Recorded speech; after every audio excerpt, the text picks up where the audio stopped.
Industri teknologi sedang mengalami gelombang guncangan terbesar dalam satu dekade terakhir. Para analis menyamakannya dengan situasi Armageddon, namun bukan dari luar angkasa, melainkan dari dalam dunia digital. Inilah fenomena yang mereka sebut sebagai Ramageddon. Seperti dalam film Armageddon di mana sebuah asteroid raksasa mengancam kehidupan di industri atau di bumi, industri teknologi, yang saat ini juga dilanda konstelasi ancaman yang menghantam rantai pasok global. Harga RAM meledak hingga ratusan persen. Ini sebuah loncatan yang menggemparkan pelaku industri dari Asia hingga Silicon Valley. Pemicunya adalah ledakan permintaan memori untuk data center AI. Dalam beberapa bulan terakhir, data center AI raksasa menyedot pasokan RAM dunia secara agresif. Hasilnya kelangkaan yang menular kemana-mana, harga RAM, SSD dan juga GPU melonjak tajam membuat biaya produksi perangkat digital ikut tertekan. Dan dampaknya nggak main-main. Nyaris semua perangkat yang kita gunakan sehari-hari, PC, laptop, smartphone, tablet, hingga konsol game, berisiko naik harga mulai akhir tahun ini. Industri game, produsen PC, brand smartphone, sampai retail elektronik global sudah bersiaga menghadapi gelombang kiamat RAM ini. Ironisnya, di balik kekacauan pasar, 3 raksasa RAM termasuk Samsung, SK Hynix dan juga Micron justru berada di titik tertinggi laba sepanjang sejarah bisnis mereka. Di saat pabrikan dan konsumen kesulitan, mereka menikmati lonjakan profit berkat harga yang melambung. Lalu pertanyaannya, apa sebenarnya yang menyulut Ramageddon ini? Dan yang lebih penting, sampai kapan industri teknologi harus bertahan dalam pusaran krisis yang disebut-sebut sebagai awal dari kiamat rantai pasok teknologi? Kita akan bahas selengkapnya Ramageddon, ledakan harga RAM di era AI. Ya, permintaan memori meledak dalam skala belum pernah terjadi. Ledakan data center AI termasuk proyek raksasa seperti milik Oracle, AWS atau Amazon ya, dan juga infrastruktur untuk model AI seperti ChatGPT-5 dan juga Gemini 3 ini mengisap habis pasokan RAM global.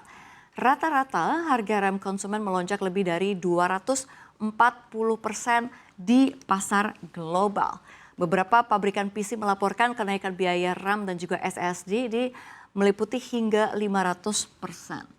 Kondisi ini terjadi karena 90% produksi RAM dikuasai oleh Samsung, SK Hynix dan juga Micron yang memprioritaskan order data center yang nilainya jauh lebih besar. Kelangkaan ini membuat pasokan untuk pengguna retail menyusut tajam dan harga meroket bebas tanpa banyak kompetisi di industri. Kita lihat kenapa sih harganya meroket ya? Krisis ini murni permainan supply dan juga demand. Ketika sebagian besar output DRAM dialihkan untuk chip HBM yang dipakai AI, pasokan untuk PC konsumen langsung anjlok. HBM menghabiskan wafer 3 kali lebih banyak dari RAM biasa sehingga line produksi semakin ketat. Proyeksi seperti Stargate milik OpenAI disebut menghisap hingga 40% output RAM di dunia. Akibatnya produsen RAM bebas menaikkan harga. Mereka pun mulai mengabaikan pasar konsumen yang labanya lebih rendah. Contohnya Micron menutup merek krusial untuk berfokus pada penjualan RAM untuk AI yang lebih menguntungkan. Lalu jika pasokan kurang, siapa sih yang paling untung di tengah krisis ini? Siapa yang cuan? Ya, di tengah Ramageddon, para produsen memori justru menikmati keuntungan tertinggi dalam sejarah. Samsung mencatatkan pendapatan memori rekor 26,7 triliun Korean won. Ini setara 302 triliun rupiah. Ini lebih dari seperempat total pendapatan perusahaan. Lalu berikutnya adalah SK Hynix membukukan lonjakan laba bersih 2 kali lipat dari Q3 2024 ke Q3 2025. Menembus kita lihat 12,6 triliun Korean won ya. Micron meroket dengan pendapatan 11,32 miliar di Q4 2025. Laba tahunannya naik 10 kali menjadi 8,6 miliar US dollar. Mereka bahkan mengorbankan lini konsumen krusial demi fokus ke AI. Produsen teknologi lain juga diuntungkan seperti Lenovo, lalu kalau kita lihat HP, Dell, ini menimbun RAM untuk mengamankan pasokan dan menjual produk generasi baru dengan harga lebih tinggi. Produsen konsol dan juga smartphone diprediksi akan mengerek harga 2026, termasuk ponsel flagship Samsung yang biaya RAM 12 GB-nya naik 40 US dollar. Jadi jangan kaget ya kalau harga perangkat gadget ikut meroket sebab dampak krisis RAM ini sangatlah luas. Tapi seperti apa dampaknya? Dampak globalnya, krisis RAM mengganggu seluruh ekosistem teknologi. Kategori produk yang paling terdampak antara lain RAM, SSD, GPU untuk PC, laptop, smartphone, juga tablet dan konsol game. Cyber Power PC dan juga main gear ini sudah memperingatkan kenaikan harga device mulai Desember. Di sisi lain, pabrikan smartphone prediksi penurunan penjualan 2026 karena harga komponen yang naik. Laptop diprediksi menghadapi kenaikan atau kalau kita lihat pemangkasan spesifikasi. Sementara itu pertanyaan besarnya adalah sampai kapan krisis ini berlanjut? Kita lihat ya, ini ada dua skenario besar. Ada skenario satu kalau kita lihat mengikuti supply mengikuti demand. Ini pembangunan dari FAB yang baru bernilai miliaran dolar. Mengingat lead time 3-4 tahun, krisis RAM bisa berlanjut hingga 2028.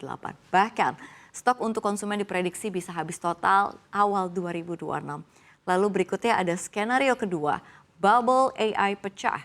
Jika investasi AI terlalu burn cash dan returnnya tak mencukupi, perusahaan akan menekan ekspansi data center. Permintaan RAM turun drastis, lalu juga ada gudang yang penuh stok dan harga RAM terjun bebas secara brutal. Dan untuk saat ini industri belum tahu ya skenario mana yang akan menang. Namun tekanan harga sudah mulai dirasakan konsumen global. Lalu apa artinya bagi pasar dan masyarakat umum? Kita lihat ya. Krisis RAM 2025-2026 ini menjadi salah satu momen terbesar yang menggeser prioritas industri teknologi dari pasar konsumen ke pasar AI. Harga perangkat akan naik, lalu produk baru akan lebih mahal, dan pengguna mulai harus beradaptasi dengan biaya teknologi yang kian bengkak. Sambil menunggu apakah suplai akan mengalir lebih besar atau justru bubble AI meletus. Satu hal yang pasti, Ramageddon masih akan mewarnai industri teknologi dalam beberapa tahun ke depan.